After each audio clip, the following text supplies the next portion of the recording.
আপনি যে গুনাহ করছেন ওই গুনাহ করা অবস্থায় যদি আপনার মৌত হয়ে যায়, যুবক তরুণ ভাইয়েরা, রাতের বেলা যে ইউটিউবে ঢুকে নাটক দেখো, সিনেমা দেখো, কানের মধ্যে হেডফোন ঢুকায়া এই যে নাটক সিনেমা গান শোনো, রাতের বেলা যে মেসেঞ্জারে আর হোয়াটসঅ্যাপে কথা বলতেছো, ওই অবস্থায় মৌত হয়ে যেতে পারে কিনা? আসতে বলবেন না, জুড়ে বলেন মৌত হতে পারে কিনা? এই অবস্থায় যদি মৌত হয়ে যায় কি হবে? মুসলিম শরীফে নবীজি বলেছেন, ইউবাসু কুল্লু আবদিন আলা মা মাতা আলাইহি, মানুষ যে অবস্থায় মারা যাবে ওই অবস্থায় তাকে কিয়ামতের দিন কবর থেকে উঠাবেন কে? এই যে অনেক যুবক তরুণরা রাতের বেলা নাটক সিনেমা দেখতে দেখতে নাপাক শরীরে নাপাক কাপড়ে ঘুমায়। কেন রে ভাই নাপাক থাকো? এই নাপাক অবস্থায় মৌত হয়ে যেতে পারে কিনা? অনেক মানুষ আছে পেশাব করে দাঁড়ায় দাঁড়ায় পেশাব করে, তারপরে দেখা যায় পেশাব করে অনেকে ঠিক মতো পানি নেয় না, ইস্তেঞ্জা করে পবিত্র হয় না, এরকম আছে না নাই? এমনকি সবচেয়ে মজার ব্যাপার হলো, ওয়াজ শুনতে এসেছে, ওয়াজ থেকে যাওয়ার সময় রাস্তার ধারে পেশাব করে পবিত্র হয় না, এই রকম কারবারিও আছে না নাই? ওয়াজ শুনতে আসছে, যাওয়ার সময় নাপাক হয়ে বাড়ি ফিরে যাচ্ছে। এখন নাপাক অবস্থায় মৌত হয়ে যেতে পারে কিনা? আমার ভাইয়েরা, যে ব্যক্তি নাপাক থাকে তার সঙ্গে ফেরেশতা থাকে না, থাকে কে? আসতে বলবেন না, জুড়ে বলেন থাকে কে? তো এই অবস্থায় যদি আপনি মারা যান, কিয়ামতের দিন কিংবা কবরে গিয়ে কিয়ামতের মাঠে আপনি কিভাবে আল্লাহর সামনে দাঁড়াবেন? আপনি তো নাপাক অবস্থায় দুনিয়া থেকে চলে গেলেন। এই জন্য কখনো নাপাক থাকা যাবে, কখনো নাপাক থাকা যাবে। যুবক ভাইয়েরা, ইস্তেঞ্জায় গেলে পবিত্র হবেন তো, নাকি পানি টানি নিবেন না? হ্যাঁ, পাপের চিন্তা মাথায় আসলে মৌতের কথা স্মরণ করবেন, মৌতের কথা স্মরণ করবেন, গুনাহ থেকে বাঁচতে পারবেন। যখন দুনিয়ার লোভ লালসা আর গুনাহ করার দিকে আপনার মন বেশি ঝুঁকে যায়, আমি আপনাকে বলবো দুইটা জায়গায় সফর আপনি তখন বাড়ায় দিবেন। জুড়ে কোন কয়টা? আমি কথাটা আবারও রিপিট করছি, শুনেন। যখন পাপের দিকে গুনার দিকে আপনার মন বেশি ধাবিত হয়ে যায়, ঠিক তখনই আপনি দুইটা জায়গায় সফর করবেন। একটা জায়গা হসপিটাল, 2 নাম্বার জায়গা কবরস্থান। হসপিটালে যাবেন, গিয়ে দেখবেন আপনার মতো কত দুনিয়াওয়ালা, কত টাকাওয়ালা, পয়সাওয়ালা লোকেরা, কোটি কোটি টাকা আছে, তাও আইসিইউতে তারা সামান্য একটা দিন আরামে থাকার জন্য হাহাকার করছে, আছে না নাই? যে কালো টাকার জন্য, অবৈধ টাকার জন্য অন্যায় করছেন, গুনাহ করছেন, হসপিটাল গিয়ে দেখেন কত মানুষের টাকা তারে বাঁচাইতে পারে। একটু পর পর আইসিইউ থেকে লাশ বের হচ্ছে। এরপরে হাসপাতালে যাওয়ার পরেও যদি আপনার দিল নরম না হয়, তাহলে মাঝে মাঝে প্রেমবাগের কবরস্থানগুলোতে ভিজিট করবেন। গিয়ে দেখবেন আপনার মতো টাকাওয়ালা, পয়সাওয়ালা লোকেরা, ক্ষমতাওয়ালা লোকেরা, একদিন বিরাট টাকা পয়সা, অর্থবিত্ত, বাড়ি গাড়ি সব ক্ষমতা ছিল, এখন কবরের নিচে ঘুমায়া আছে।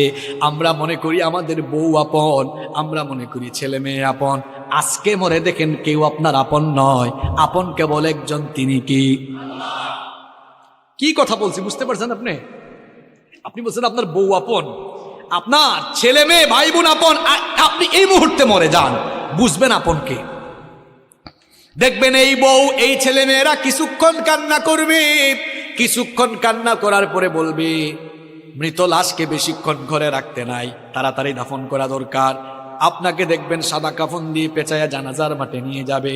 যে ছেলে মেয়েদের জন্য, দেখেন একটু আগেই বলেছে কেউ আপন না, এই ছেলে মেয়েদের জন্য, বাড়ি গাড়ি করার জন্য, প্রপার্টি করার জন্য, সম্পত্তি কামানোর জন্য ঠিকঠাক নামাজও পড়েন নাই, অনেক সময় সঠিকভাবে আল্লাহর ইবাদত করেন নাই। যাদেরকে আপন মনে করেছেন, আজ তারাই আপনাকে নিয়ে কবরে চলে যাবে, কবরে রেখে রেখে তারা আপনাকে চলে আসবে। এরপরে দেখবেন কেউ আপনার আপন থাকবে না। কবরে যাওয়ার পরে 2 জন ছাড়া আর কেউ আপন নাই, একজন হচ্ছেন আল্লাহ। এই জন্য কবরে ফেরেশতা এসে প্রথমে জিজ্ঞেস করবে, বোন নাম কি, ছেলে মেয়ের নাম কি, না জিজ্ঞেস করবে মার। আর একটু জোরে বলেন, মার রব্বুকা। প্রথমে এসে বলবে তোমার রব কে। তাহলে বুঝে নেন আপন, আপন কে, সবচাইতে আপন কে। আমার যখন ফুরাবে দিন, আসবে গহীন রাতি, থেকো আল্লাহ জীবনে, হয় চির সাথী, আসবে গহীন রাতি।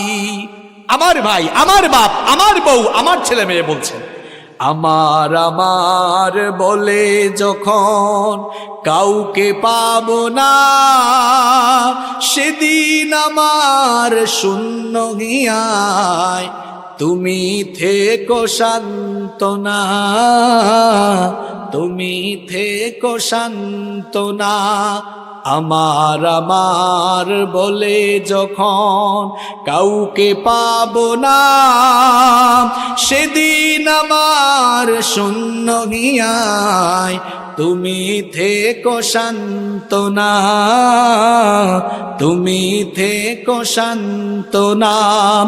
আখির আলো নিভে যেদিন মনে আলো দিয়ে আসবে নাকি অন্ধ চোখে একটু আলো নিয়ে, সেদিন আমার, সেদিন আমার, সেদিন আমার অন্ধ চোখে তুমি আলোর জ্যোতি আসবে গহীন রাতি।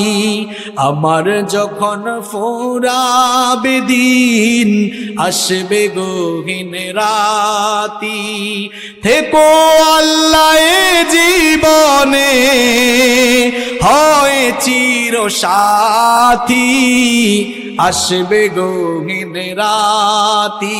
বলেন আমিন। একজনই আপন আর কেউ আপন না। আমার দাদার বাবার নাম জানি না। আপনি বলবেন হুজুর হঠাৎ করে এই কথা বলছেন কেন? হ্যাঁ, আপনি যে দুনিয়ার পেছনে ছুটছেন, ওই দুনিয়া যে আপনার নাম মনে রাখবে না, ওইটাই বুঝাচ্ছি আপনারে। আমি আমার দাদার বাপের নাম জানি না। আপনারা যদি বলি আপনার দাদার বাবার নাম কি, শেষ গুল্লা খাবেন। আমার দাদার বাপ 160-70 বছর আগে দুনিয়াতে ছিল। এখন 160-70 বছরের ব্যবধানে তার পরবর্তী প্রজন্ম তার নাম ভুলে গেল। ঠিক একই পরিণতি আমার আপনার হবে। কিসের পেছনে ছুটছেন আপনি? আপনার পরবর্তী প্রজন্ম দোয়া করা দূরের কথা, আপনার নামও মনে রাখবে না এরা। আপনার 6-7 পুরুষ আগে কারা কারা দুনিয়ায় ছিল, নসব নামা, আপনি কি সবার নাম বলতে পারবেন? 2-1 বলতে পারলেও সবাই পারবে। কার জন্য কি করছেন? এত গুনাহ করছেন, পাপ করছেন। এই ছেলে মেয়ে, জায়গা সম্পদ, বাড়ি গাড়ি, আরে ভাই বাড়ির জায়গায় থাকবে, বাড়িওয়ালা থাকবে। চোখেরই পলকে তুমি হতে পারো লাশ, চিরতরে বন্ধ হবে তোমারই নিঃশ্বাস। চোখের পলকে আপনি লাশ হতে পারেন। আশেপাশে বাজার আছে না? বাজারের নাম কি? ওই বসুন্ধিয়া বাজারে হয়তো আপনার কাফনের কাপড় বরাদ্দ হয়ে গেছে, চলে এসেছে, আপনি নিজেও জানেন না। আপনি ঘরে বসে এখন গোটা পৃথিবীর খবর নিতে পারবেন। ঘরে বসে গোটা পৃথিবীর খবর নিতে পারলেও কার জন্য কাফনের কাপড় রেডি, কেউ এই খবর জানে না। যুবকরা বলবে হুজুর আমরা জোয়ান, আমরা বাঁচবো আরো। আরে ভাই, তোমার মতো কত যুবক রাতের বেলা বাড়িতে ঘুমায়, সকালবেলা তার লাশ বের হয়।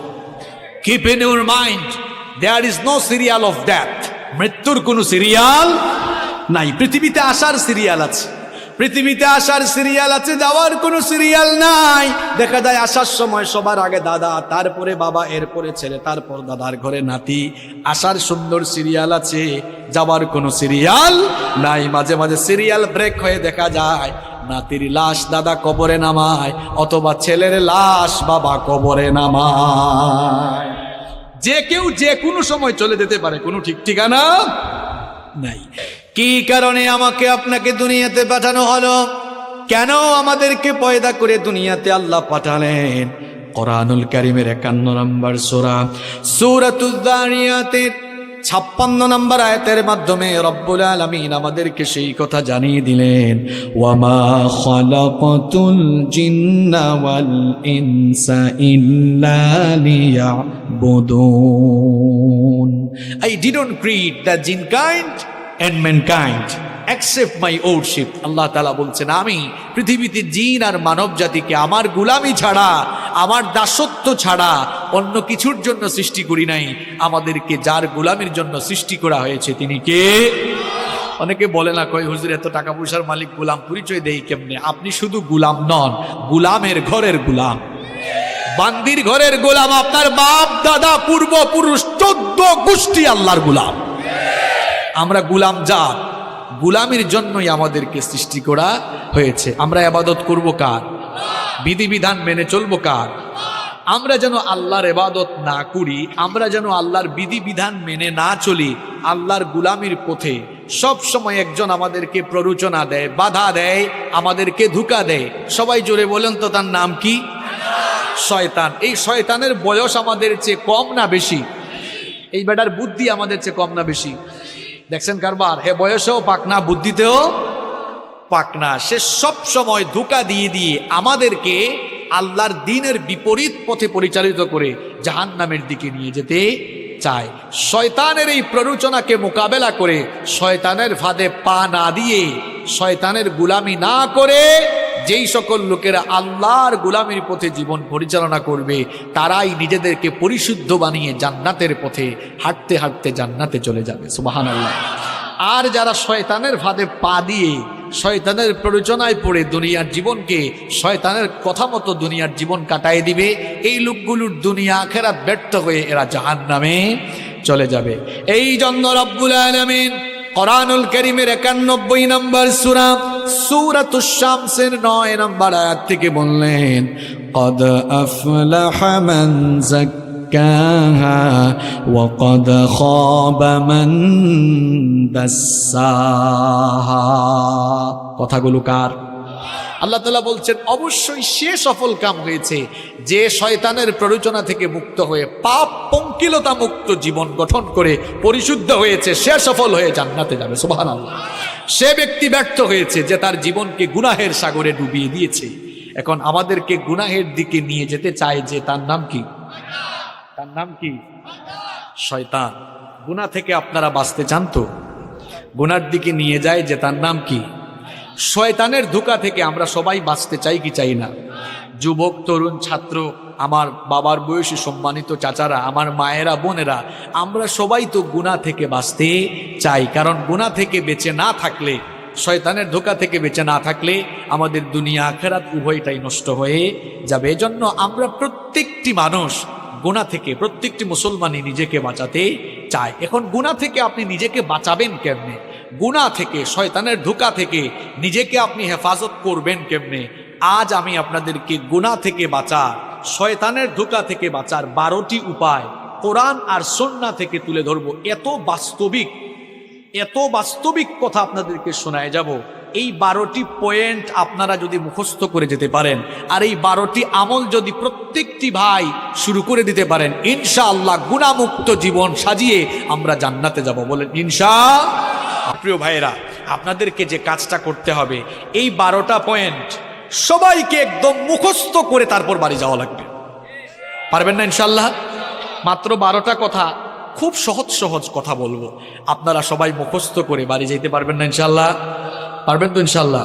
তাইলে আমরা গুনাহ থেকে বাঁচবো কিভাবে? শয়তানের ধোঁকা থেকে বাঁচবো কিভাবে? গুনাহ থেকে বাঁচার, শয়তানের ধোঁকা থেকে বাঁচার কয়টা উপায় বলবো? সবাই বলেন কয়টি?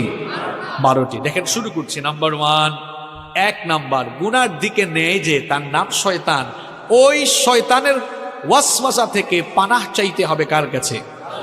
1 নাম্বার আমল শেখাই যাচ্ছি। যখন গুনাহের চিন্তা, পাপের চিন্তা মাথায় আসবে, সাথে সাথে ওই শয়তানের খপ্পর থেকে নিজেকে বাঁচানোর জন্য সাথে সাথে আশ্রয় চাইতে হবে কার কাছে? কারণ শয়তান হে এমন জিনিস, তারে মোকাবেলার জন্য পৃথিবীতে কোনো যন্ত্র আসে নাই, কিয়ামত পর্যন্ত আসবে না। আপনি গুলি, বোমা, রকেট কি দিয়া শয়তানের মোকাবেলা করবেন? কিচ্ছু দিয়ে পারবেন না। এমনকি আমেরিকার প্রেসিডেন্ট জো বাইডেন, রাশিয়ার প্রেসিডেন্ট পুতিন, তারাও শয়তানের মোকাবেলা করতে পারবে না। শয়তানের মোকাবেলায় তারাও দুর্বল, বরং উল্টা শয়তানেরও তাদেরকে দিয়ে শয়তানি করাইতে পারবে। দেখছেন শয়তানের পাওয়ার।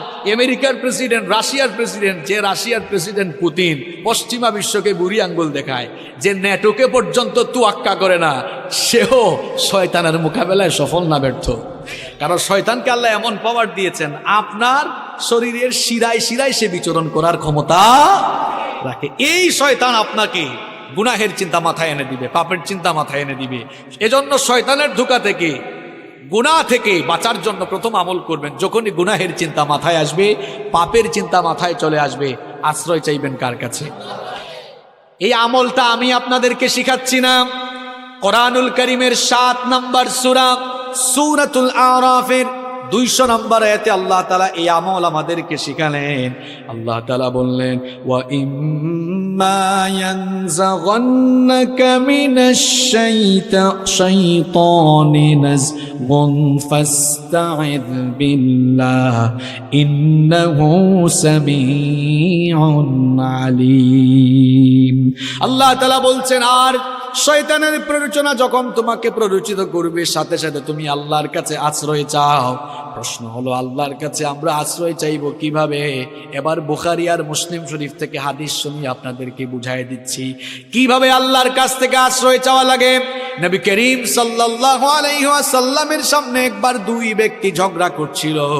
দুইজন ঝগড়া করার এক পর্যায়ে একজন আরেকজনকে অশ্রাব্য ভাষায় গালিগালাজ শুরু করে দিল। এদের মধ্যে একজন নিজের রাগকে কন্ট্রোল করতে না পেরে হিতাহিত জ্ঞান হারিয়ে যা মন চায় তাই বলা শুরু করলো। লোকটার চেহারা পর্যন্ত লাল হয়ে গেল। নবীজি লোকটাকে আল্লাহর নবী লোকটাকে দেখে বললেন, ইন্নী লা আ'লামু কালিমাতান লাউ ক্বালাহা লাযাহাবা আনহু মা ইয়াজিদ। নবীজি তখন বললেন, আমি এমন একটি কালেমা, এমন একটি বাক্য, এমন একটি সেন্টেন্স, এমন একটি দোয়া জানি, এই দোয়া যদি ওই বান্দা পড়ে নেয় তাহলে তার সমস্ত রাগ দূর করে নেবেন কে? অনেক মানুষ আছে রাগের সময় সিদ্ধান্ত নিয়ে নেয়। খবরদার প্রিয় ভাইয়েরা, রাগের সময় কোনো সিদ্ধান্ত নিবেন না। রাগের সময় সিদ্ধান্ত নিলে ওই সিদ্ধান্ত ভুল হওয়ার সম্ভাবনা আছে না নাই? এজন্য রাগের সময় দাঁড়িয়ে থাকলে বসে যাবেন, বসা থাকলে শুয়ে যাবেন। রাগের সময় খবরদার কোনো সিদ্ধান্ত নিবেন না, ওই সিদ্ধান্তের কারণে পরবর্তীতে পস্তানো লাগতে পারে। নবীজি যখন দেখলেন লোকটাকে রাগ করে হিতাহিত জ্ঞান হারিয়ে উল্টাপাল্টা কথা বলতেছে, অশ্রাব্য ভাষায় গালিগালাজ করছে, নবীজি তখন বললেন, আমি এমন একটি দোয়া জানি, এমন একটি সেন্টেন্স জানি, সে যদি ওই সেন্টেন্সটা পড়ে নেয় রাগ দূর হয়ে যাবে। সে যদি ওই সেন্টেন্সটা পড়ে নেয় তাহলে শয়তান যে তাকে পাপ করাতে যাচ্ছে, পাপ থেকে সে বাঁচতে পারবে। সাহাবারা বললেন, ইয়া রাসূলুল্লাহ, পড়েন সাল্লাল্লাহু আলাইহি ওয়াসাল্লাম। সেই দোয়াটা কি? নবীজি তখন বললেন, সে যদি ইস্তেআযা অর্থাৎ তাআউযু পাঠ করে নেয়, অর্থাৎ আউযু বিল্লাহি মিনাশ শাইতানির রাজিম, সে যদি ইস্তেআযা পাঠ করে বিতাড়িত শয়তান থেকে আল্লাহর কাছে পানা চায়। শয়তান থেকে পানা দেওয়া পৃথিবীর কোনো ক্ষমতাসীন মানুষ পারবে না, কোনো শক্তিশালী মানুষ পারবে না, যোদ্ধা পারবে না, পৃথিবীর কোনো সেনাবাহিনীও পারবে না। শয়তান থেকে আপনাকে কেবল একজনই বাঁচাতে পারে, সবাই বলেন তিনি কি? এই জন্য শয়তানের খপ্পর থেকে, শয়তানের ধোঁকা থেকে, গুনার চিন্তা থেকে বাঁচার জন্য 1 নম্বর আমল, গুনার চিন্তা যখন মাথায় আসবে, পাপের চিন্তা যখন মাথায় আসবে, কি পড়বেন? ঘুষের টাকা একজন নিয়ে আসছে, আরে বাপ রে বাপ, করে নোট দেখা যাচ্ছে, যদি ঘুষের টাকাগুলা নিতে পারতাম তাহলে তো অনেক কাজে লাগাইতে পারতাম। চিন্তাটা আসা মাত্রই পড়ে ফেলবেন আউযু বিল্লাহি মিনাশ শাইতানির রাজিম, কারণ এই চিন্তাটা মাথায় এনে দিছে কে? সুদের টাকা, সুদি কারবার করতে মন চায়, সুদি কারবার করলে ঘরে বসে বসে মাল বাড়ানো যাবে, এই চিন্তা মাথায় এসেছে, মনে করবেন শয়তান এই চিন্তা মাথায় নিয়ে এসেছে। আশ্রয় চাইবেন কার কাছে? আশ্রয় চাইবেন কার কাছে? যুবকরা ফেসবুক চালাও, ফেসবুকে ইউটিউবে ভিডিও দেখছো, হয়তো তাফসীর শুনছো, নিচেই দেখা যাচ্ছে একটা গানের ভিডিও। হ্যাঁ, নিচেই দেখা যাচ্ছে কিসের ভিডিও? গানের ভিডিও। ওইটা দেখার আগে আউযু বিল্লাহি মিনাশ শাইতানির রাজিম বলে ওখান থেকে বের হয়ে যেতাম, ঠিক কিনা? গুনাহ থেকে নিজেকে, পাপ থেকে বাঁচিয়ে রাখবেন কেমনে? শুনে যান। 1 নাম্বার আমল শিখলাম, গুনাহ থেকে বাঁচার জন্য গুনার চিন্তা মাথায় আসলেই যার কাছে আশ্রয় চাইব, সবাই আওয়াজ করে বলেন তিনি কি? 2 নাম্বার আমল, গুনাহ থেকে বাঁচার জন্য, পাপ থেকে বাঁচার জন্য গুনাহের চিন্তা মাথায় আসলেই একজনের কথা দিলে স্মরণ করবেন, একজনকে ভয় করবেন সাথে সাথে, তিনি কি? তিনি কি? কোরআনুল কারীমের 7 নম্বর সূরা সূরাতুল আরাফের 201 নম্বর আয়াতে আল্লাহ তাআলা বলছেন, ইন্নাল্লাযীনা তাকাউ ইযা মাসসাহুম তাইফুম মিনাশ শাইতানি তাযাক্কারু ফাইযা হুম মুবসিরুন।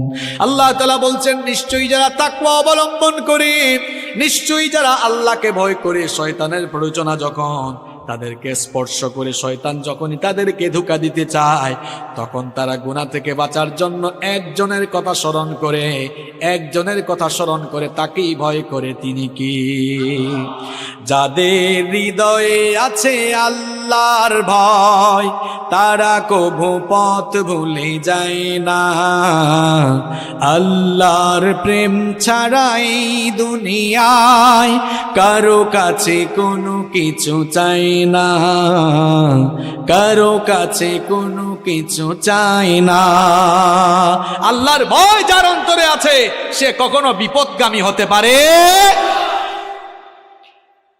গুনাহ থেকে আপনি বাঁচতে পারবেন, পাপ থেকে আপনি বাঁচতে পারবেন। 2 নাম্বার আমল আপনাকে শেখাচ্ছি, যখনই গুনাহের চিন্তা মাথায় আসবে সঙ্গে সঙ্গে একজনের কথা স্মরণ করে ফেলবেন, একজনকে আপনি ভয় করে ফেলবেন। সবাই বলেন তিনি কি? এই একটা জিনিস, আল্লাহর ভয় যদি মানুষের অন্তরে থাকে, ওই মানুষকে দিয়ে কেউ কখনো কোনো পাপের কাজ, গুনাহের কাজ করাতে পারবে না। একটা ঘটনা আমার মনে পড়ে গেল, বলবো। সুনানে বাইহাকির ভেতরে হাদিস বর্ণিত হয়েছে, খুব মন দিয়ে ঘটনাটা শুনেন আমার বাবারা, প্রিয় ভাইয়েরা, খুব মন দিয়ে ঘটনাটা শুনেন। আব্দুল্লাহ ইবনে ওমর রাদিয়াল্লাহু আনহু তিনি একবার তার সঙ্গী সাথীদেরকে নিয়ে এক সফরে বের হলেন। দুপুরের খাবারের সময় যখন হয়ে গেল, তারা তখন খাবার গ্রহণের জন্য দস্তরখানা বিছালেন। যখনই তারা খাবার খেতে যাবেন, ঠিক তখনই লক্ষ্য করলেন তাদের পাশ দিয়ে এক রাখাল হেঁটে যাচ্ছে। আব্দুল্লাহ ইবনে ওমর রাদিয়াল্লাহু আনহু তাকে বললেন, হে রাখাল ভাই, আমরা দুপুরের খাবার গ্রহণের জন্য বসেছি, তুমিও আসো, আমাদের সাথে খাবার খাও, খাবার গ্রহণ করো। রাখাল ছেলেটি তখন বলল, ও মুসাফির ভাই, আমাকে খাবারের দাওয়াত দিয়েছেন, আমি খুশি হয়েছি, কৃতজ্ঞতা জানাচ্ছি, কিন্তু আপনাদের সাথে আমি তো খাবার খেতে পারবো না। আব্দুল্লাহ ইবনে ওমর রাদিয়াল্লাহু আনহু তাকে বললেন, কি কারণে তুমি আমাদের সাথে খাবার খেতে পারবে না? রাখাল তখন বলল, আমি রোজা রেখেছি, এই জন্য তোমাদের সাথে খাবার খেতে পারবো না। আব্দুল্লাহ ইবনে ওমর রাদিয়াল্লাহু আনহু তাকে বললেন, এখন তো রমজান মাস নয়, তাহলে নিশ্চয়ই তুমি নফল রোজা রেখেছো। এই দুধু মরুভূমিতে যারা সৌদি আরব বা আরব দেশে থাকেন তারা দেখেছেন মরুভূমির আবহাওয়া কেমন। তিনি বলছেন, এই রুক্ষ মরুভূমিতে বিশাল পশুর পাল নিয়ে তুমি এই মরুভূমিতে এসেছো, তুমি রাখাল মানুষ, সব সময় হয়তো ভালো খাবার দাবার পাও না, আর এই প্রচন্ড গরম তাপমাত্রায় খুব কষ্ট হচ্ছে তোমার, আসো আমাদের সাথে খাবার খাও, আমাদের সাথে ভালো আইটেমের খাবার আছে, নফল রোজা ভাঙলে তো কোনো অসুবিধা হবে না। ওই রাখাল তখন বলল, মুসাফির, তোমার কথায় তো আমি নফল রোজা হলেও ভাঙতে পারি না, কারণ আমি তো ওই শূন্য দিনের জন্য আমল করে যাচ্ছি, যেদিন মানুষের আমল ছাড়া আর কিছুই কাজে লাগবে না। সুবহানাল্লাহ পড়ে বলিয়েন, কিন্তু কথাগুলো বুঝেন আগে। আব্দুল্লাহ ইবনে ওমর রাদিয়াল্লাহু আনহু মনে মনে ভাবলেন, লোকটার অন্তরে মনে হয় পরহেজগারিতা আছে। চিন্তা করলেন, এরে এমনি এমনি ছাড়া যায় না, পরীক্ষা করে তারপরে তার ভেতরে কত পরহেজগারিতা আছে এটা দেখে তারপরে আজকে আমি তারে ছাড়বো। তিনি বললেন, ঠিক আছে, খাইও না, আমার কাছে আসো। কাছে আসার পর জিজ্ঞেস করলেন, এই যে বিরাট পশুর পাল নিয়ে মরুভূমিতে এসেছো, এই পশুপালের মালিক কে?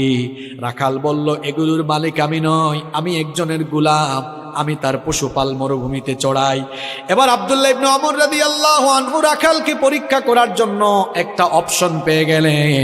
তিনি বললেন, ও রাখাল ভাই শোনো, এই পশুর পাল থেকে একটা ছাগল বা মেষ আমার কাছে তুমি বিক্রি করে দাও, আমি তোমাকে নগদ টাকা দিব। তুমি তো রোজাদার মানুষ, আমার সাথে খাবার খেলে না, ওই পশুটা জবাই করে কিছু মাংস আমি তোমাকে হাদিয়া দিব, তোমাকে নগদ টাকা দিব, পাশাপাশি তোমাকে মাংস হাদিয়া দিব। রাখাল তখন বলল, মুসাফির, আমি তো তোমাকে আগেই বলেছি এই পশুপালের মালিক আমি নই, তোমার কাছে বিক্রি করলে আমার মালিকের কাছে গিয়ে আমি কি জবাব দিব?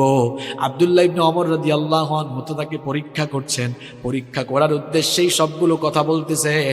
তিনি বললেন, শোনো, এই রকম বিরাট পশুর পাল নিয়ে মরুভূমিতে আসলে পশুপালের উপরে বাঘের আক্রমণ হতে পারে, এটা সবার জানা কথা। তুমি যদি তোমার মালিককে গিয়ে বলো বাঘের আক্রমণে একটা ছাগল বা একটা মেষ বাঘ খেয়ে ফেলেছে, তোমার মালিক কিছুই মনে করবে না।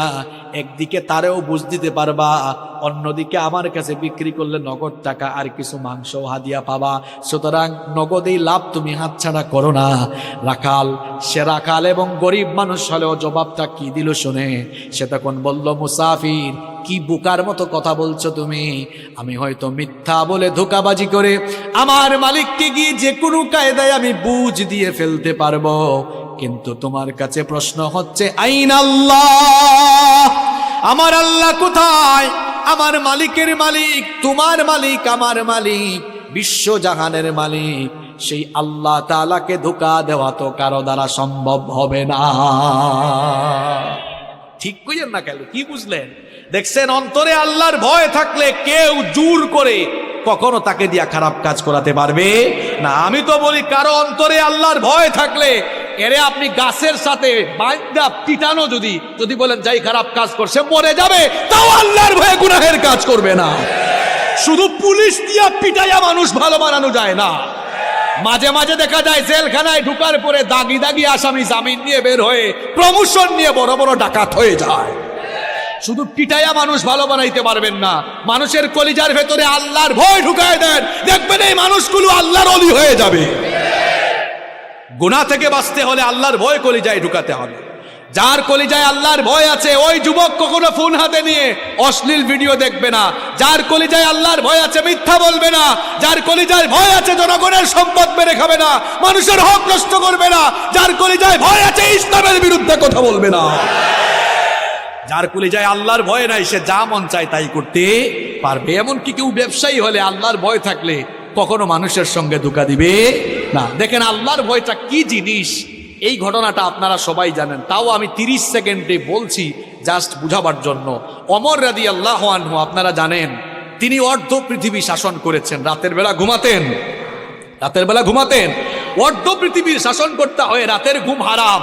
জিজ্ঞেস করা হলো, রাতে ঘুমান না কেন? তিনি বলেন, আমি রাতের বেলা ঘুমাবো, আর জনগণ যদি কষ্ট পায়, এই কষ্টগুলোই কিয়ামতের দিন আমার জাহান্নামে যাওয়ার কারণ হয়ে যেতে পারে। আর আমরা ছোট ছোট চেয়ারের মালিক হয়ে যে গিয়ার বাড়ায় দেই, মাঝে মাঝে আমাদের অবস্থা হয়ে যায় এমন, যে যখন চেয়ারে সে উঠে যায় গিয়ারে। আপনার চেয়ারের গিয়ার একটু কমায় রেখেন, আর গিয়ার যদি উঠানো ইসলামের পক্ষে উঠাইয়েন, লাভ হবে। যেমন আমিও এখন গিয়ারে, কারণ আমি চেয়ারে, তবে আমার গিয়ার কোরআন হাদিসের পক্ষে, ইসলামের পক্ষে আছে। আর চেয়ারে বসে গিয়ার যদি ইসলামের বিরুদ্ধে নেন, মনে রাখবেন চেয়ারে বসাইছেন যিনি, জনগণের জুতার বাড়ি খাওয়াইয়া বেইজ্জত করে নামাইতে পারেন তিনি। এজন্য চেয়ারের নামে আল্লাহ কোরআনে আয়াত দিয়েছেন, আয়াতুল, কথা বলেন না কেন, আয়াতুল কুরসি। হোয়াটস দ্য মিনিং অফ কুরসি? What do you mean by কুরসি? কুরসি বলতে আপনি কি বুঝেন? কুরসি, ইটস এন অ্যারাবিক ওয়ার্ড, এটা আরবি শব্দ। এর বাংলা অর্থ হচ্ছে গদি, সিংহাসন। ইংরেজিতে আমরা এটাকে বলি চেয়ার। আল্লাহ তাআলা কোরআনের 6236টা আয়াতের মধ্যে চেয়ারের আয়াতকে সবচেয়ে ফজিলতের আয়াত বানিয়েছেন, যাতে চেয়ারওয়ালা লোকেরা চেয়ারে বসে চেয়ারের অপব্যবহার করে মানুষের উপরে জুলুম না করে। এই জন্য আল্লাহ তাআলা ওই চেয়ারের আয়াতে, আয়াতুল কুরসির ভেতরে তার নিজের সভরেন্টি, সার্বভৌম ক্ষমতার পরিচয় দিয়ে তামাম দুনিয়ার চেয়ারওয়ালা লোকদেরকে সাবধান করে দিয়েছে। ওই আয়াত ভালো করে পড়বেন, আল্লাহ আমাদের বুঝার তৌফিক দান করেন। তো ওমর রাদিয়াল্লাহু আনহু রাতের বেলা ঘুমাইতেন না।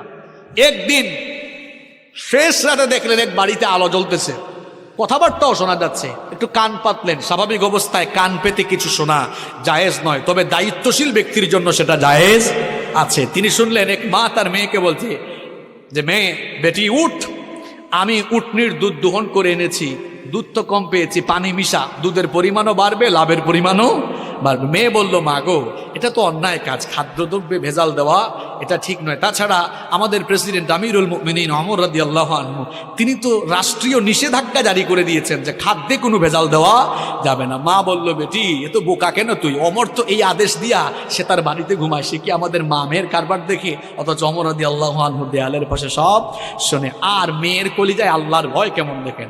মেয়ে বলল, মা গো, তিনি না হয় ঘুমাচ্ছেন, কিন্তু উনার রব, তোমার রব, আমার রব, তিনি কি রাতের বেলা ঘুমায় থাকেন নাকি? উনার তো কোনো তন্দ্রা নাই, ঘুম নাই, তিনি সব দেখেন কিনা।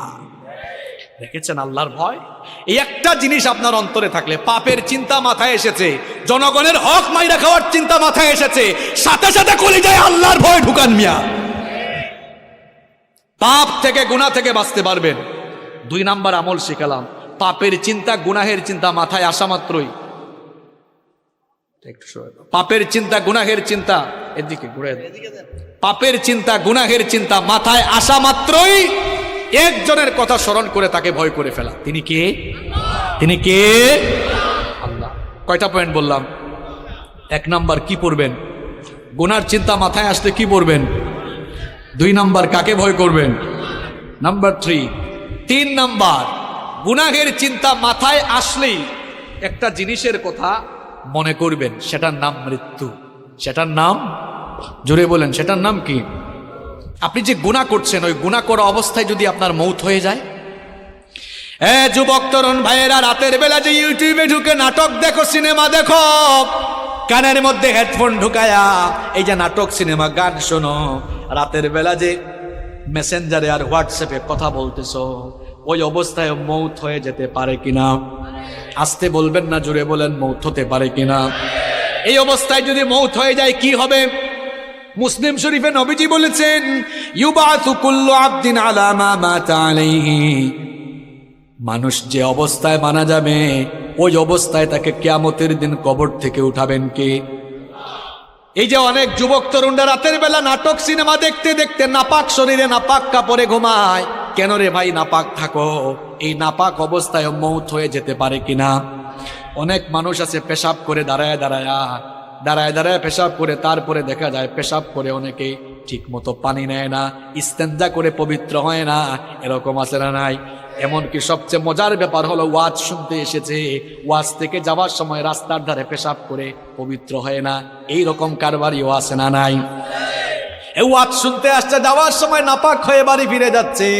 এখন নাপাক অবস্থায় মৌত হয়ে যেতে পারে কিনা? আমার ভাইয়েরা, যে ব্যক্তি নাপাক থাকে তার সঙ্গে ফেরেশতা থাকে না, থাকে কে? আসতে বলবেন না, জুড়ে বলেন, থাকে কে?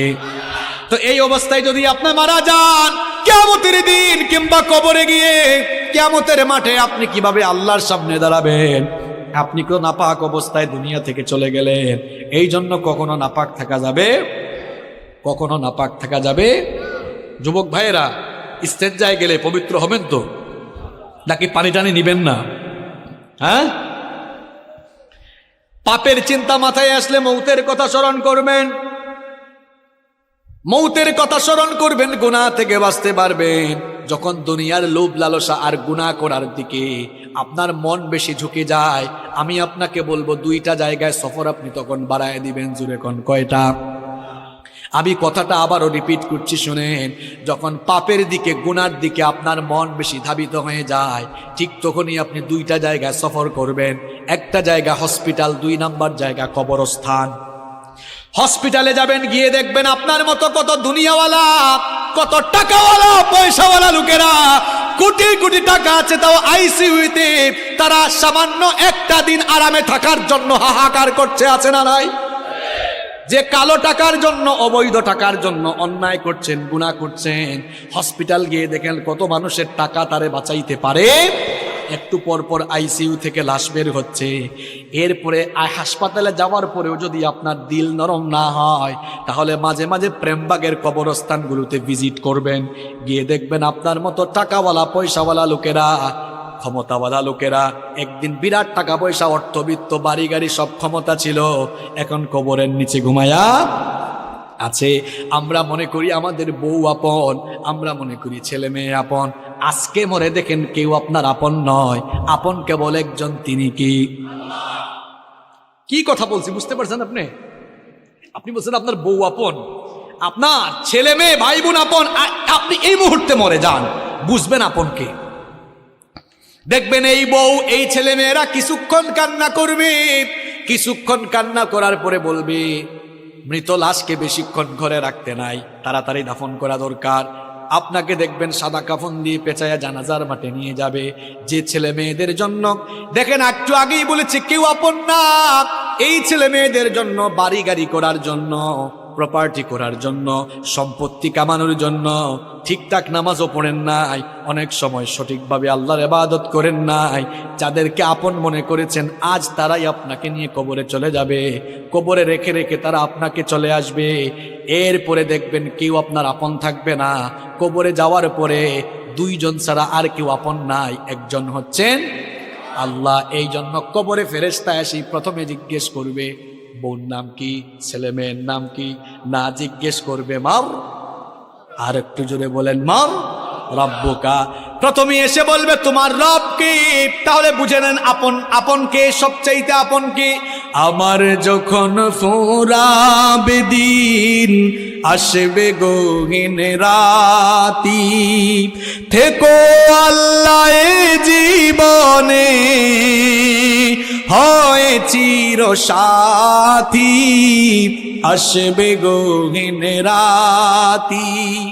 আমার ভাই, আমার বাপ, আমার বউ, আমার ছেলে মেয়ে বলছেন আমার আমার বলে যখন কাউকে পাবো না, সেদিন আমার শূন্য হিয়ায় তুমি থেকো সান্ত্বনা, তুমি থেকো সান্ত্বনা।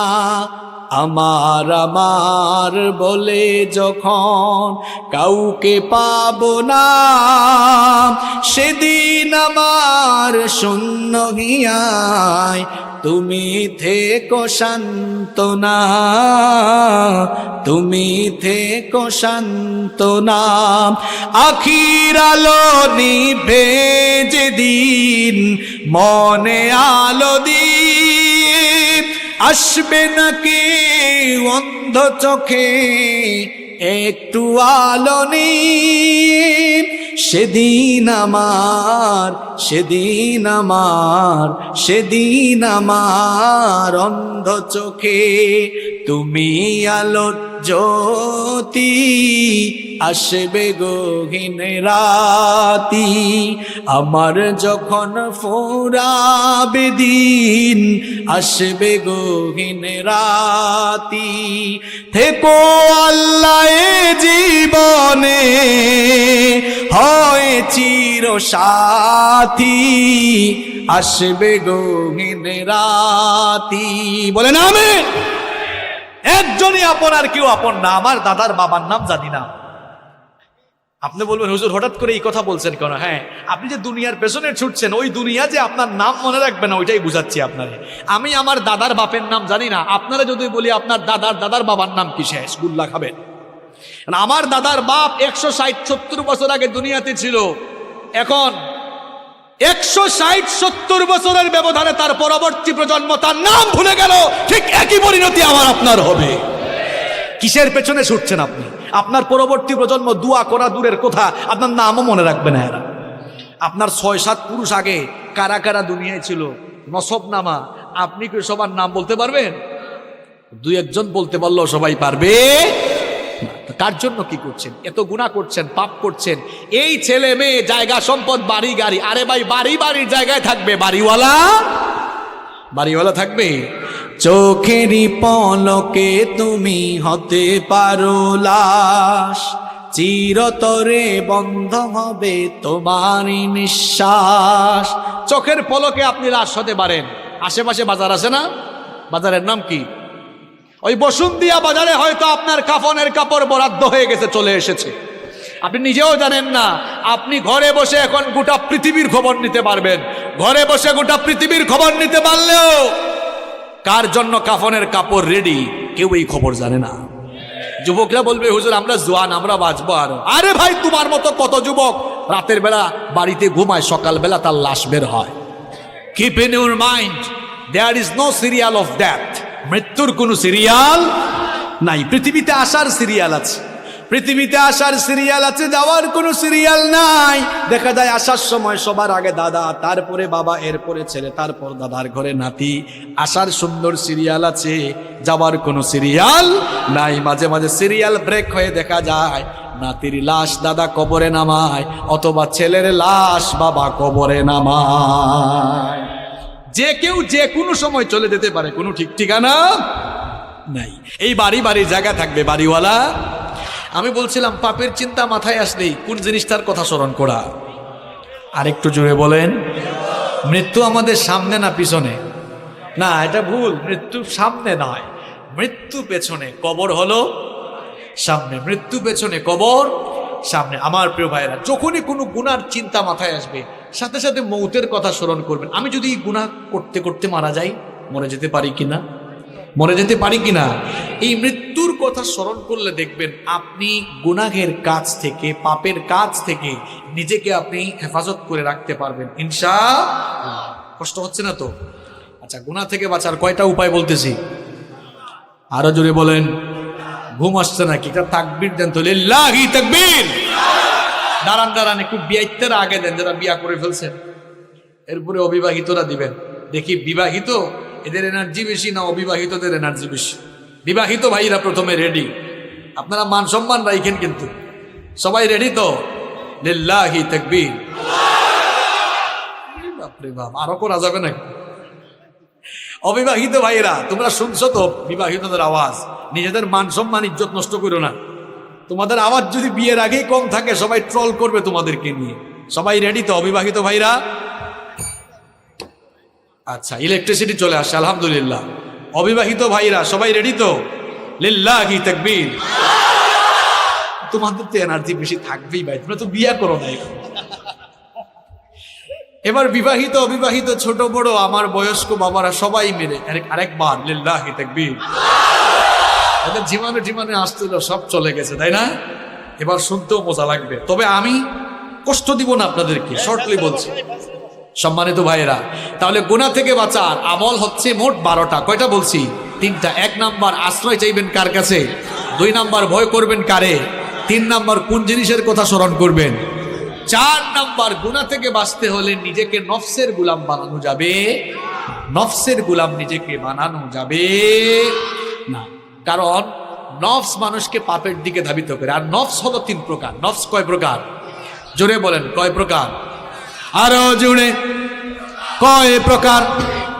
1 নাম্বার নফসে আম্মারা, 2 নাম্বার নফসে লাওয়ামা, 3 নাম্বার নফসে মুতমাইন্না। আবারও বলি, মুখস্থ করে ফেলেন। 1 নাম্বার নফসে আম্মারা, 2 নাম্বার নফসে লাওয়ামা, 3 নাম্বার নফসে মুতমাইন্না। আমি বানায় বলছি, 3 প্রকার নফসের কথা কোরআনে আছে। কোথায় আছে দেখায় দিই। 1 নাম্বার নফসে আম্মারা, এটা কোন প্রকার নফস? যে নফস গুনাহের দিকে ধাবিত করে। এই ধরনের নফস থেকে আল্লাহ আমাদেরকে হেফাজত করেন। রব্বুল আলামিন কোরআনুল কারীমের 12 নম্বর সূরা, সূরা ইউসুফের 53 নম্বর আয়াতে বলছেন, ইন্নান নাফসা লাআম্মারাতুম বিস-সুই ইল্লা মা রাহিমা রাব্বি ইন্না রাব্বি গফুরুর রহিম। আল্লাহ তাআলা বলছেন, নিশ্চয়ই নফস মানুষকে পাপের দিকে, গুনাহের দিকে ধাবিত করে। তবে সেই ব্যক্তি ছাড়া যার উপরে আল্লাহ দয়া করেন, নফসের গোলামি আপনাকে ছেড়ে দিতে হবে গুনাহ থেকে বাঁচার জন্য। যেমন ফজরের সময়, হোক সেটা শীতের দিন, হোক সেটা গরমের দিন, দেখবেন ফজরের টাইমে ওয়েদারটা একটু ঠান্ডা থাকে, আরামের থাকে। ওই সময় নফস চাইবে, মন চাইবে ঘুমান, আর আল্লাহ চাইবেন বান্দা উঠে নামাজ পড়। বলেন তো নফসের চাওয়াকে প্রাধান্য দিবেন নাকি আল্লাহর চাওয়াকে প্রাধান্য দিবেন? বললেন তো আল্লাহর চাওয়ারে প্রাধান্য দিবেন। হাতও তোলা লাগবে না, কিছু বলা লাগবে না, চুপচাপ থেকে নিজের বিবেককে প্রশ্ন করেন, আজকের ফজরের নামাজে নফসের গোলামি করেছেন না আল্লাহর গোলামি করেছেন? কিছু বলা লাগবে না। আমি তো বলছি চুপ থেকে বিবেককে প্রশ্ন করেন। নফসের গোলামি ছাড়তে হবে। গুনাহ থেকে, পাপ থেকে বাঁচতে হলে নফসের গোলামি ছাড়তে হবে। মন চাইবে সুদ খাবো, মনের চাওয়া প্রাধান্য দিব না। সুদ হারাম করেছে মোল্লানা আল্লাহ, আল্লাহর চাওয়া প্রাধান্য দিয়ে সুদ থেকে বিরত থাকবো। নফস চাইবে, মনটা চাইবে একটু ওই জায়গায় দুর্নীতি করি, এটা মনের চাওয়া। আল্লাহ চান বান্দা দুর্নীতি থেকে মুক্ত হয়ে তুই পবিত্র থাক। তাহলে মনের চাওয়া প্রাধান্য দিবেন না আল্লাহর চাওয়া প্রাধান্য দিবেন? হ্যাঁ যুবক তরুণ ছাত্ররা শোনো, মোবাইল ফোন হাতে নিলে মনটা চাইবে রাতের বেলা ইউটিউবে গিয়ে একটু নাটক দেখি, সিনেমা দেখি। অনেকে আবার পর্নোগ্রাফিতে আসক্ত, অনেকের মনটা চাইবে ফোনটা হাতে নিয়ে একটু ব্লু ফিল্ম দেখি। এটা হলো মনের চাওয়া। মনের চাওয়াকে প্রাধান্য দিব না, আল্লাহকে আমরা ভয় করব। তাহলে গুনাহ থেকে বাঁচার জন্য 4 নম্বর আমল শিখাচ্ছি, নফসের গোলামি থেকে বেঁচে থাকা লাগবে। 1 নম্বর নফস হচ্ছে নফসে আম্মারা, যেই নফস মানুষকে গুনার দিকে ধাবিত করে। আল্লাহ এই নফস থেকে আমাদের সবাইকে বাঁচান। আরো আসতে বলেন আমিন। 2 নম্বর নফসের নাম নফসে লাওয়ামা, যেই নফস অপরাধ করে ফেলার পরে লজ্জিত হয়ে যায়, সেই নফসের নাম হচ্ছে নফসে লাওয়ামা। কোরআনে কারীমের 75 নম্বর সূরা কিয়ামার শুরুতে আল্লাহ বলেছেন, লা উকসিমু বিয়াউমিল কিয়ামাতি ওয়ালা উকসিমু বিন নাফসিল লাওয়ামা। কথাটা কার? আল্লাহ বলছেন আমি শপথ করছি কিয়ামতের দিনে, আমি শপথ করছি সেই নফসের, যেই নফস নিজেকে ধিক্কার দেয়, গুনাহ করার পর লজ্জিত হয়। আল্লাহ এমন নফস আমাদের সবাইকে দান করো, জুড়ে বলেন আমিন। 3 নম্বর নফসের নাম নফসে মুতমাইন্না। নফসে মুতমাইন্না হচ্ছে এমন নফস, যেই নফস সব সময় আল্লাহর আনুগত্যের পথে পরিচালিত হয়, যেই নফস সব সময় আল্লাহর গোলামি করে সন্তুষ্ট থাকে। এই নফস আল্লাহ সবাইরে দান করেন, বলেন আমিন। এই রকম নফস যাদের, এই রকম নফস আছে যাদের, সফল কাম হয়ে যাবে তারা, এরা মারা যাওয়ার পর এদের রূহ যখন জিবরিল আমিন কবজ করবেন, তখন এই সকল লোকদেরকে বলা হবে, ইয়া আইয়াতুহান নাফসুল মুতমাইন্নাতু রুজিই ইলা রাব্বিকি রাদিয়াতাম মারদিয়া ফাদখুলি ফি ইবাদি ওয়াদখুলি জান্নাতি। বলা হবে, হে প্রশান্ত আত্মা, তোমার রবের সন্তুষ্টির দিকে বের হয়ে আসো, আল্লাহর নেককার বান্দাদের শামিল হয়ে আল্লাহর জান্নাতে তুমি দাখিল হয়ে যাও। তাহলে গুনাহ থেকে বাঁচার জন্য নফসের গোলামি করা যাবে না, নফসের চাওয়াকে প্রাধান্য দেওয়া যাবে না। যার গোলামি এবং যার চাওয়া প্রাধান্য দিতে হবে তিনি কি? যদি এমন নফস, যদি আপনি নিজেকে আল্লাহর গোলামির পথে পরিচালনা করতে পারেন, নফসের গোলাম না হয়ে যদি আল্লাহর গোলাম হতে পারেন, দেখেন আল্লাহ আপনাকে সুসংবাদ দিয়ে কি বলছেন, ওয়া আম্মা মান খাফা মাকামা রাব্বিহি ওয়া নাহান নাফসা আনিল হাওয়া ফাইন্নাল জান্নাতা হিয়াল মাওয়া। আল্লাহ তাআলা বলছেন, আর যারা আল্লাহর সামনে হাজির হওয়াকে ভয় করে নিজেদের নফসকে কুপ্রবৃত্তি থেকে যারা বিরত রাখে, এই রকম নিজেদেরকে নফসের গোলামি থেকে বাঁচিয়ে রাখবে যারা, আল্লাহর জান্নাতের অধিবাসী হয়ে যাবে তারা। আর আসতে বলেন সুবহানাল্লাহ। তাহলে গুনাহ থেকে বাঁচার জন্য 4 নম্বর আমল, নফসের গোলাম হবেন না, আল্লাহর গোলাম হবেন। মন যা চাইবে তা করা যাবে, মনের চাওয়া প্রাধান্য দিব না, যার চাওয়া প্রাধান্য দিব, যার হুকুম মতো জীবন চালাবো তিনি কে? 5 নাম্বার, গুনাহ থেকে বাঁচতে হলে একা থাকবেন না, একা একা থাকবেন না, নিঃসঙ্গ থাকবেন না। ওই যে প্রবাদ আছে না, অলস মস্তিষ্ক শয়তানের কারখানা। যুবকরা কখনো একা থাকবা না ভাই, রুমের ভিতর একা থাকলেই শয়তান ধরবে। আমি প্রথমে আমার বাবাদেরকে শ্রদ্ধার সাথে কিছু কথা বলি, মহিলা প্যান্ডেল থেকে আমার মায়েরা শুনছেন, ভাই শুনেন, কথাগুলো শুনেন, আপনার ছেলে মেয়ের জন্য কাজে লাগবে। যাদের ছেলে মেয়ে আছে, কখনো আপনার ছেলেকে বা আপনার মেয়েকে বিয়ের আগে একা রুমে ঘুমাইতে দিবেন না। বলবেন হুজুর এদেরকে আমরা কুলে নিয়ে ঘুমাবো, মানে কি না, প্রাপ্তবয়স্ক হওয়ার পরে যদি আপনার একাধিক ছেলে মেয়ে থাকে, এক রুমে 2 ছেলের 2টা সিঙ্গেল বেড দেন। কারণ 2 জন এক রুমে থাকলে তখন রাতের বেলা ফোন হাতে থাকলেও একজনের লজ্জায় আরেকজন কোনো অবৈধ বা খারাপ পথে যাওয়ার সম্ভাবনা থাকবে না। মেয়েদেরকেও ঠিক, 2-3টা মেয়ে থাকলে এক রুমে 2টা সিঙ্গেল সিঙ্গেল করে। এখন বলবেন হুজুর আমার তো এক ছেলে এক মেয়ে, আমি কি করব? ভাই আপনার জন্য আমার পরামর্শ আছে। আপনার এক ছেলে এক মেয়ে, বলবেন এই রাতে ঘুমানোর সময় দরজা লাগাইতে পারবি না, দরজা খুলে ঘুমা, দরজা খুলে থাক, পর্দা টেনে রাখ। দরজা খোলা থাকলে সেও ফোন হাতে নিয়ে আবুল তাবুল কাজ করতে চাইবে না। এই কোন সময় যদি আব্বু সাউন্ড শুনে চলে আসে, ভয় আছে না নাই? যুবক ভাইদেরকে বলবো, ভাই নিজের চরিত্র হেফাজত করো, একা থাকিও না। একাকী থাকলে দেখা যাবে শয়তান বলবে, মোবাইলটা হাতে নে, মেসেঞ্জারে ফেসবুকে স্ক্রলিং করছে, দেখা গেল হঠাৎ করে মেয়ে একটা আইডি দেখা গেছে অ্যাড ফ্রেন্ড, এরপরে অ্যাকসেপ্ট করলো, তারপর মেসেঞ্জারে নকিং বাড়লো। এই তো ধীরে ধীরে শুরু হয়ে যেতে পারে। এই জন্য একা একা থাকার কোনো দরকার নাই। একা থাকলে সে মনে মনে ভাববে আমার হাতে স্মার্টফোন আছে, ওয়াইফাইও আছে, ইন্টারনেট কানেকশন দেওয়া আছে, আব্বু আম্মুর রুমে ঘুমায়, আমার ভাইয়া আমার আপু ভাই বোনদের রুমে ঘুমায়, আমি একা আছি, এবার মন ভরে আমি ইউটিউবে গিয়ে যা মন চাই তা দেখতে পারবো। একা একা থাকলে এমন চিন্তা মাথায় আসবে, আর যদি সাথে কেউ থাকে তাহলে এমন শয়তানি চিন্তা আসবে না। আবার অনেকে পর্নোগ্রাফিতে আসক্ত হয়ে পড়েছে একা একা থাকতে থাকতে। এরা কয়, মাঝে মাঝে কিছু যুবকরা আসে বলে, হুজুর এখান থেকে বের হয়ে আসতে চাই গুনাহ থেকে, একটু উপায় বলে দেন। আমি বলি ভাই উপায় হলো একা থাকিয়েন না। কই হুজুর কার সাথে থাকবো? আব্বু আম্মুর সাথে সময় পাস করেন, ঘরের সবার সাথে, আব্বু আম্মু তো চাকরি করে। আমি বলবো ভাই ভালো ভালো বন্ধুর সাথে থাকেন, আলেমদের সাথে থাকেন, সামাজিক কাজ করেন, আপনি সামাজিক কাজ করেন, অর্থাৎ নিজেকে কখনো অবসর রাখবেন না, কোনো না কোনো কাজে থাকবেন, দেখবেন শয়তানি চিন্তা মাথায় আসবে। ছেলে মেয়েদেরকে একা ছাইরা দিয়েন না। আপনাদের অবস্থা তো হলো এমন, রাগ করেন না, চলাফেরা করেন চলাফেরা করেন আমেরিকান স্টাইলে, ক্ষতিগ্রস্ত হয়ে গেলে বিচার চান সৌদি স্টাইলে। উলামাইয়া ছেড়ে দিছে, এখন আপনার ছেলে মেয়ে কোথায় যায় এটা দেখা কি সরকারের দায়িত্ব? পুলিশের দায়িত্ব? সরকার ঠেকছে, পুলিশ ঠেকছে না যে সব দেখবে? এই যে দিহান আনুষ্কার কথা ভুলে গেছেন নাকি আপনারা? মনে আছে? আরে বাপ রে বাপ, নিজেদের মেয়ে কার সাথে গিয়ে গ্রুপ স্টাডি করে, কার বাসায় যায়, কোথায় যায়, কলেজে যায়, বিশ্ববিদ্যালয়ে যায়, সে কি ক্লাস করে নাকি কোন পার্কে ঘুরতে যায়, এটা পুলিশ দেখবে না আপনি দেখবেন? আপনার ছেলে মেয়ে কোথায় যাচ্ছে, কি করছে, কোনো খোঁজ খবর রাখেন না। ক্ষতিগ্রস্ত হয়ে গেলে কেঁদে কেঁদে এরপরে ফাঁসি দিতে হবে। চলাফেরা করেছেন এতদিন আমেরিকান স্টাইলে, এরপরে ক্ষতিগ্রস্ত হয়ে এরপরে বুঝে সৌদি স্টাইলে বিচার চান আপনি।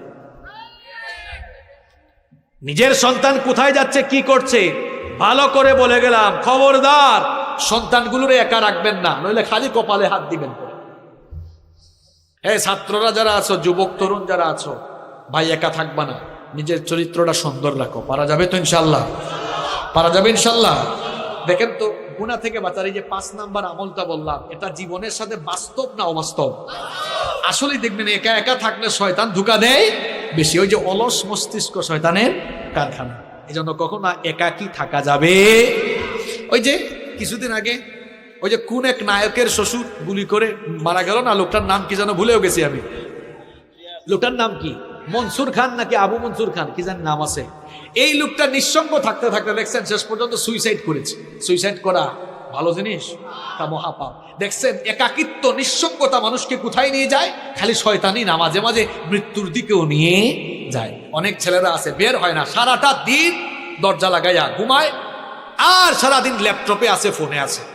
তোমরা যারা পড়াশোনা করো, তোমরা যারা স্কুল কলেজে পড়ো, তোমাদেরকে বলছি, তোমরা যে সারাটা দিন ফেসবুকে থাকো, রাত 2টা-3টা পর্যন্ত ফেসবুকে থাকো, তোমরা যতটা সময় ইন্টারনেটে কাটাও, ফেসবুকে স্ক্রলিং করো, আল্লাহর কসম করে বলছি, এই টাইমগুলো যদি তোমরা চেয়ার টেবিলে বসে পড়াশোনার গবেষণায় দিতে পারতে, কিসের নিউটন আর কিসের আইনস্টাইন, এদেরকে পেছনে ফেলে জ্ঞান গবেষণায় তোমরা অনেক দূরে গিয়ে যেতে পারতে। আরে বাপরে, ঠিকও কয়, আবার ইন্টারনেটও ঠিক মতো চালাও, কিন্তু একটা লিমিট তো থাকা দরকার। দেখছেন হে যুবক, তার চেহারা দেখছেন, গালটাল ভাঙ্গা এমনি। তুমি যুবক মানুষ, তোমার চেহারার এই অবস্থা হয়েছে কেন? তোমার চেহারা লাবণ্য থাকবে, স্মার্টনেস থাকবে, গালটাল ভেঙে গেছে, বিচি উঠতে উঠতে তার চেহারা শেষ। কারণ অত রাত 3টা-4টা পর্যন্ত ঘুমায় না, ও ফোন হাতে নিয়ে খালি স্ক্রলিং করে, ঝিমাইতে মাঝে মাঝে ফোনও তার নাকে মুখে পড়ে, তাও সে চালাইতে আছে না নাই? লিমিটে ফিরে আসো ভাই, এখন পড়াশোনার সময়, ক্যারিয়ারটাকে তৈরি করো, ক্যারিয়ারটা সাজাও, পড়াশোনায় মন দাও, দেখবা জীবনে সাকসেসফুল হয়ে যাবে ইনশাআল্লাহ। কষ্ট হচ্ছে না তো আপনাদের? প্রিয় ভাইয়েরা, আর কয়েকটা মিনিট থাকা যাবে না ইনশাল্লাহ? কেউ উঠিয়েন না, শেষ পর্যন্ত নিয়ে যান। এখন প্রত্যেকটা কথা বাস্তবিক বলবো। গুনাহ থেকে বাঁচার আমল বলতেছি কয়টা? 12টা বলে ফেলছি। কয়টা? 6 নাম্বার, গুনাহের উপকরণ থেকে দূরে থাকা, যেই জিনিসগুলো দিয়া গুনাহ করার সম্ভাবনা আছে এগুলোর কাছেও না। নাটক, সিনেমা, অশ্লীল গল্প, উপন্যাসের বই। নাটক সিনেমা দেখে মানুষ কি শিখবে? শিখার কি আছে এখানে? অশ্লীল প্রেম প্রীতি ছাড়া, আর জামাই আর কি জানি কয় শাশুড়ি আর বউয়ের ঝগড়া ছাড়া, পরকিয়া ছাড়া এই নাটক সিনেমায় কিছু আছে? জন্য এগুলো থেকে নিজেকে দূরে রাখতে হবে। এখন কিছু কিছু ছেলে পেলে কলেজ পাশ করার পরে কয়, হুজুর আমরা ইংলিশ মুভি দেখি ইংরেজি ভাষা চর্চা করার জন্য। তুমি ইংরেজি ভাষা চর্চা করার জন্য ইংলিশ মুভি দেখবা না?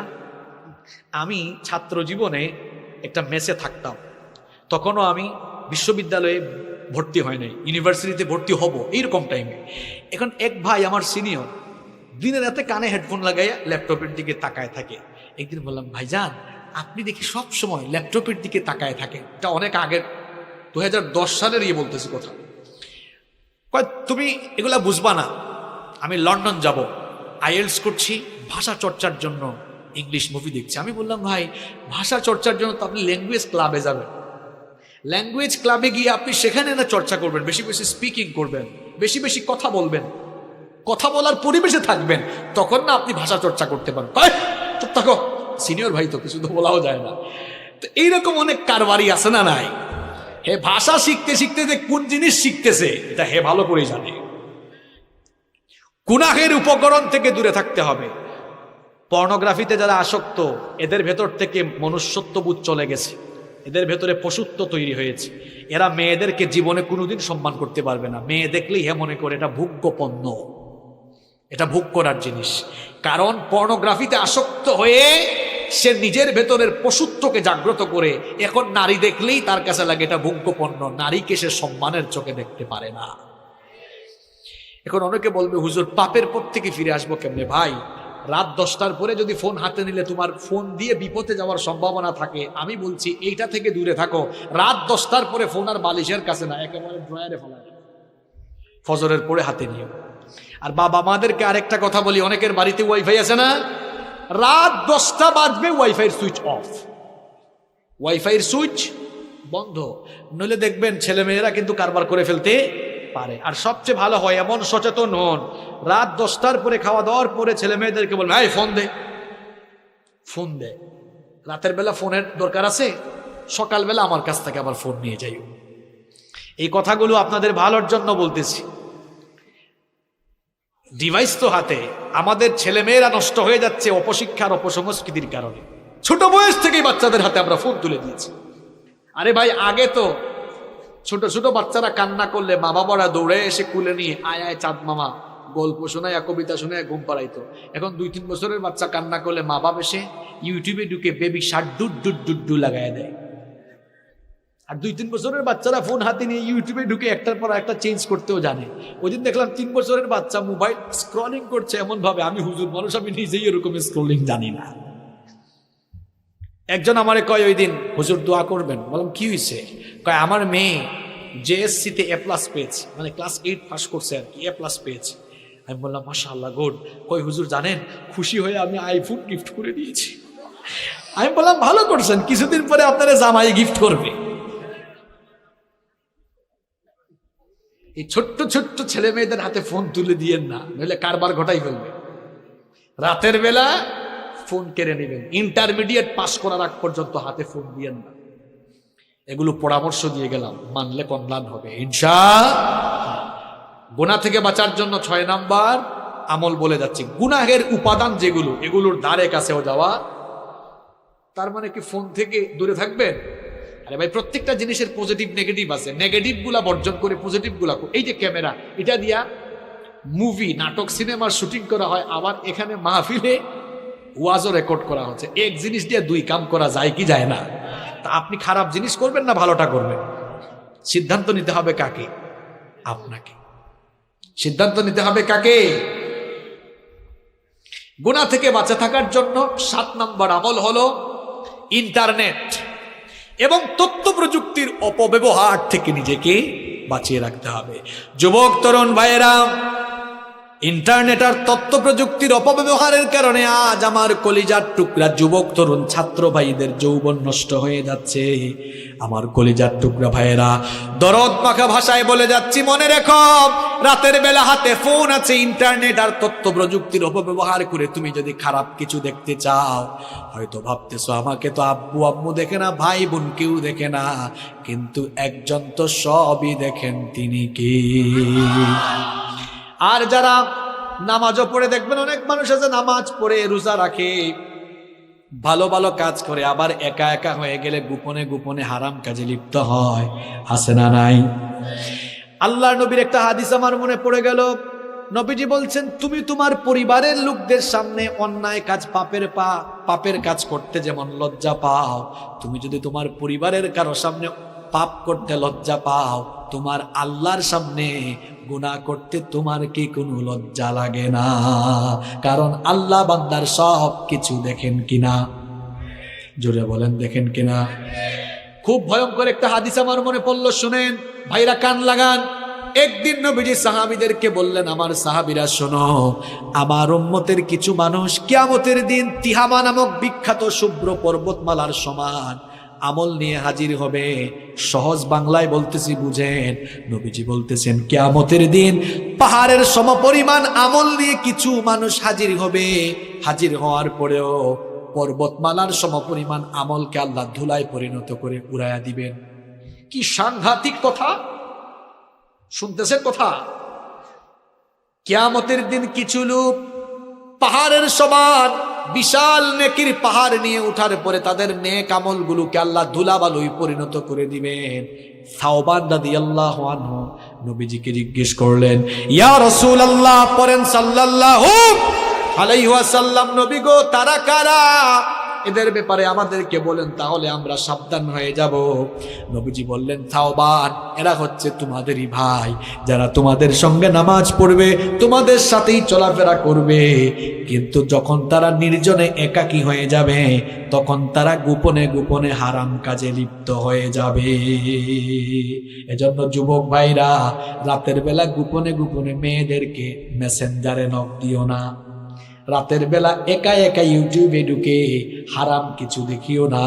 এই যে হাদিসটা বললাম, 5 ওয়াক্ত নামাজও পড়বা, হারাম কাজও করবা, সমস্ত আমলগুলোকে ধুলাবালু করে উড়িয়ে দিবেন কে? আল্লাহ আমাদেরকে হেদায়েতের উপর অটল রাখো, গুনাহ থেকে বাঁচিয়ে রাখো, বলেন আমিন। তাহলে 7 নম্বর আমল কি বললাম? ইন্টারনেট তথ্য প্রযুক্তির অপব্যবহার থেকে নিজেকে মুক্ত রাখা। পারা যাবে তো ভাই ইনশাআল্লাহ? নাম্বার 8 নাম্বার গুনাহ থেকে বাঁচার জন্য 8 নাম্বার উপায় হলো, অসৎ ব্যক্তিদের সাথে, অসৎ বন্ধুদের সাথে মিশা যাবে না। কথায় আছে না, সৎসঙ্গে স্বর্গবাস, অসৎ সঙ্গে। এজন্য যুবক তরুণ ভাইয়েরা, সিগারেট খুর, ইয়াবাখুর, বাবাখুর, এদের সাথে মিশিও না। ভালো মানুষকে বন্ধু বানাও। বন্ধু বানাবেন কাকে? যার দুনিয়াদারি আপনার চেয়ে কম আর দিনদারি আপনার চেয়ে, আবারও বলছি, বন্ধু বানাবেন কাকে? যার দুনিয়াদারি আপনার চেয়ে কম আর দিনদারি আপনার চাইতে।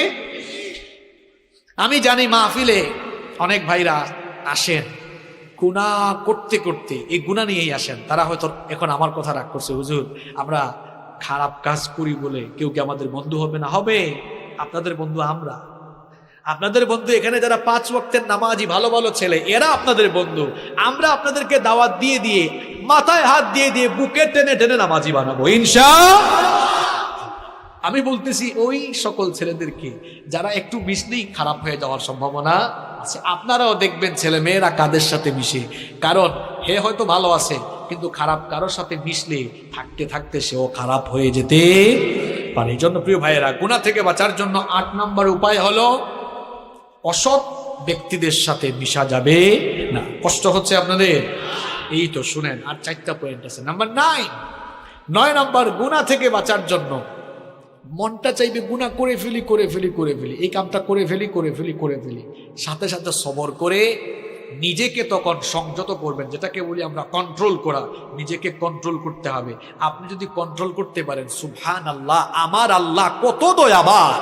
নবীজি হাদিসে বলেছেন, কোনো বান্দা একটা ভালো কাজ করবে, শুধু নিয়ত করবে, কাম করার আগে নিয়ত করলেই সাথে সাথে আল্লাহ আমলনামায় একটা নেকি দান করেন। আর বান্দার নিয়তের পরে যখন কাজটা করে ফেলে, আল্লাহ আমলনামায় সওয়াব 10 থেকে 700, এমনকি আল্লাহ চাইলে আরো বাড়ায়া দেন। সুবহানাল্লাহ। আর আমার আল্লাহর দয়া কেমন দেখেন, ভালো কাজের নিয়ত করলে সাথে সাথে নেকি লেখা হয়, খারাপ কাজের নিয়ত করলে সাথে সাথে গুনাহ লেখা হয় না। আল্লাহ বলেন, এই ফেরেশতা দ্বারা দেখ আমার বান্দা শেষ পর্যন্ত কাজটা না করে ফিরে আসে কিনা। যদি বান্দা ফিরে আসে, আল্লাহর ওই লোকটার আমলের খাতায় গুনাহ লিখতে আদেশ দেন না। সুবহানাল্লাহ। তাহলে পাপ থেকে বাঁচতে হলে গুনাহ করবেন করবেন, মাথায় চিন্তা আসবে, ঠিক সেই সময় নিজেকে কন্ট্রোল করে ফেলবেন। কার ভয়ে? নাম্বার 10, গুনাহ থেকে, পাপ থেকে বাঁচা 10 নম্বর আমল হলো নিজের ভেতরে লজ্জাশীলতা পয়দা করুন। গুনাহ করার পরে আমরা ভুল করতে পারি ভাই, ভুল করা দূষণীয় না। কারণ আমাদের বাবা পৃথিবীর প্রথম মানুষ যিনি, তিনিও ভুল করছেন। নাম কি? নাম কি? তিনি ভুল করার পরে ভুলের উপর থাকেন নাই, লজ্জা পেয়ে তওবা করে ফেলছেন। এই জন্য তার মর্যাদা বাড়িয়েছেন কে? এই শয়তান কি শয়তান ছিল? প্রথমে কি ছিল? আরে ভাই, হ্যাঁ, শুধু ফেরেশতা না, ফেরেশতাদের সর্দার। একটা ভুল করছে, ভুল করার পরে অহংকার করেছেন, লজ্জা পেয়ে মাফ চায় নাই। এই জন্য ফেরেশতার সর্দার থেকে শয়তানের সর্দার হয়ে গিয়েছে। কি বুঝলেন? তাহলে আপনি পাপ করছেন, ভুল করছেন, এটা দূষণীয় না। পাপ করা যতটা না দূষণীয়, পাপ করার পর পাপের উপরে থাকা এটা মারাত্মক দূষণীয়। নবীজি এই জন্য বলেছেন, মুসলিম শরীফের হাদিস, কুল্লু ইবনে আদম খাত্তাউন ওয়া খায়রুল খাত্তাইন আত-তাওয়াবুন। মানুষ মাত্রই গুনাহগার, মানুষ মাত্রই পাপী, তবে ওই পাপ করা, গুনাহ করে ফেলা মানুষদের মধ্যে আল্লাহর কাছে সবচাইতে প্রিয় হলো তারা গুনাহ করার পর আল্লাহর কাছে তাওবা করে যারা। সুবহানাল্লাহ। এই জন্য পাপ থেকে বাঁচতে হলে নিজের ভেতরের লজ্জা বাড়াতে হবে না কমাতে হবে। দেখেন কয়েকটা নমুনা বলি, লজ্জাশীলতা কেমনে বাড়াবেন। লজ্জাশীলতা এমন ভাবে বাড়াবেন, অনেকে তো আছে প্যান্ট আর লুঙ্গি টাকনুর নিচে পড়ে, এটা জায়েজ না, হারাম। সুতরাং আমরা কখনো টাকনুর নিচে লুঙ্গি বা প্যান্ট পরবো না। এই গুনাহটা করতে যেন লজ্জা লাগে, কারণ বান্দা মুমিন কখনো গুনাহের কাজ করতে পারে না। এমন কাজ যারা করেন, শুনেন, নবীজি বলেছেন কিয়ামতের দিন আল্লাহ তাআলা ওই লোকটার দিকে তাকাবেন না, তার সঙ্গে আল্লাহ কথা বলবেন না, তাকে আল্লাহ পবিত্র করবেন না, তাকে আল্লাহ জাহান্নাম থেকেও বাঁচাবেন না। 4টা কথা বলেছি, আবার শুনেন। নবীজি বলেছেন কিয়ামতের দিন আল্লাহ ওই ব্যক্তির দিকে তাকাবেন না, তার সঙ্গে আল্লাহ কথা বলবেন না। 3 নাম্বার, আল্লাহ তাকে পবিত্র করবেন না। 4 নাম্বার, আল্লাহ তাকে জাহান্নাম থেকেও মুক্তি দিবেন না। সাহাবীরা বললেন, নবী গো, কার কথা বলছেন? নবীজি তখন বললেন, যারা টাকনুর নিচে কাপড় ঝোলায়া হাঁটে। কই হুজুর, টাকনুর উপরে পড়তে কেমন জানি আনস্মার্ট আর খেত লাগে। আরে ভাই, টাকনুর উপরে তো আমরা জুব্বা পরি, পায়জামাও পরি, দেশে বিদেশে ঘুরি, আজ পর্যন্ত কেউ আমাদেরকে আনস্মার্টও বলে নাই, খ্যাতও বলে নাই। বরং নবীর সুন্নত মানে যারা, দুনিয়ায় সবচেয়ে স্মার্ট হলো তারা। এই জন্য যুবক ভাইরা, নবীর সুন্নত মানা যাবে তো? নবীর সুন্নত দাড়িটা রাখা যাবে না, একেবারে ফ্রেশ কাট এরকম থাকা যাবে না, দাড়ি রেখে ফেলতে হবে। দাড়ি রাখা সুন্নত। পৃথিবীর এমন কোন নবী নাই যে নবী দাড়ি রাখেন না। এমন কোন নবী আছে? সব নবীর দাড়ি ছিল। দাড়ি রাখবেন, চেহারার উজ্জ্বলতা বাড়ায় দিবেন কে? সবগুলো সুন্নত মানবেন, কোনো গুনাহ করা যাবে না। নিজেদের ঘরের মহিলাদেরকে পর্দায় রাখা লাগবে, কারণ পর্দার বিধানটা মোল্লার না, আল্লাহর। অনেক বোনেরা আছে, যেহেতু মা বোনরা আসছে, এদের ব্যাপারে তো কিছু বলা দরকার। এখন আবার অনেকে আছে বুরখা পরে, তারপরে চেহারা খুলে বের হয়, আছে না নাই? চেহারাটা হলো সৌন্দর্যের দেহের রাজধানী। চেহারার দিকে তাকালেই কে কেমন সেটা বোঝা যায়। এখন কিছু আধুনিক যুগের ফ্যাশনেবল নারী আছে, বুরখা পরে আবার লিপস্টিক দিয়া মেকআপ ছাড়া বের হয়ে, আসে না নাই? তো এরকম বের হইতে আপনারা কে বলছে? এরকম ফাইজলামি করতে কে বলছে? আবার অনেকে আছে বুরখা পরে খুব অ্যাট্রাকটিভ আর টাইট ফিট বুরখা, অবশ্য যশোরে নাই। বিভিন্ন কালারের ঝাঁকানাকা কালারের বুরখা পরে টাইট ফিট বুরখা পরে, এমন টাইট ফিট সব কিছু বোঝা যায়, এইরকম পরে আছে না নাই? আমার বোনদেরকে বলবো, খবরদার এমন বুরখা পরবেন না, ঢিলে ঢালা বুরখা, কালো রঙের বুরখা পরবেন। এমন বুরখা পরবেন যে বুরখাটা পরলে কিছুই দেখা যাবে না, কিছুই বোঝা যাবে না। আপনারাও নারীদেরকে কয়, ভাই ভাবিরে আপনি এমনে নিয়ে কেন বেরোইছেন, বুরখা পরাইলেন না কেন? কয়, দেখ তোর ভাবি এত সুন্দরী, এত রূপসী, এটা আমি না জানি, এলাকার মানুষ তো জানে না, এলাকার মানুষের একটা হক আছে না? নিজের বউকে বেপর্দা করে বের করে এলাকার মানুষের হক আদায় করে, এইরকম আল্লাহর কুতুব এই এলাকায় নাই। আবার অনেকে আছে নিজের বউয়ের ফটো ফেসবুকে আপলোড মারে, এইরকম কুতুব তো এই এলাকায় নাই। হ্যাঁ ভাই লেভেল না, শোনেন, কুরআন হাদিস দিয়ে বহুত ওয়াজ করছি, আপনি সোজা হন নাই। আজ এমন কাঁচা কথা বলবো, আপনি তারের মতো সোজা হবে। কুরআন হাদিস দিয়ে বহুত ওয়াজ করছি, আপনি এখনো ঠিক হইলেন না। এবার বলেন আপনি আমার, ফেসবুক এটা পার্সোনাল সাইট না পাবলিক সাইট?